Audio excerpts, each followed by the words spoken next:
Aínda en plena resaca do Desmarket, Cambados xa foi balance da estrea desta aposta. Dende o Concello calculan que máis de 5.000 persoas pasaron polo Salón José Peña na fin de semana, un motivo máis que suficiente para que xa se pense na edición do ano que ven. Si despois das eleccións non seguimos no goberno, eu sigo sendo concelleiro de Comercio, nós temos o compromiso xa aquí diante dos comerciantes e da empresa organizadora Nordelaina, e tamén Juan Rei de Zona Centro, de que o imos a volver a repetir, porque creemos que é moi positivo. Grazas a esta iniciativa, Cambados converteuse na capital do comercio da comarca. Novas tendencias, obradoiros de estilismo, concertos en directo e catas de albariño, vermú e cervexa deron forma a unha aposta dirixida a dar visibilidade ao pequeno comercio.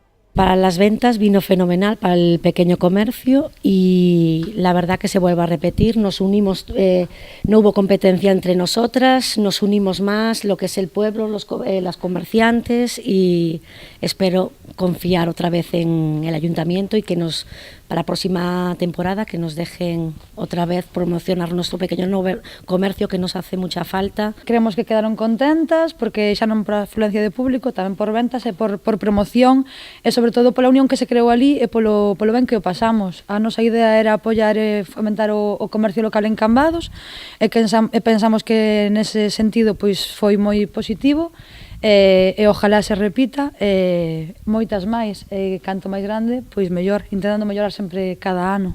Tanto é así que Nordelaina, empresa organizadora da iniciativa, xa recibiu chamadas de concellos da contorna para exportar a idea do Desmarket cambadés. Xa houve outros concellos que xa viñeron preguntar a nós e directamente xa se puxeron en contacto con eles para organizar este tipo de feira tamén noutros concellos daqui da contorna, e creemos que por moito que queiran copiarnos non vai quedar igual, e creemos que temos que seguir avanzando e seguir facendo cousas destas raras que se lle ocurren a Bárbara máis a Leticia, pero que a verdade que funcionan moi ben. Charlín explicou que o Concello puido organizar o Desmarket e a feira de oportunidades de verán co mesmo orzamento que antes se destinaba únicamente ao evento de estocaxe.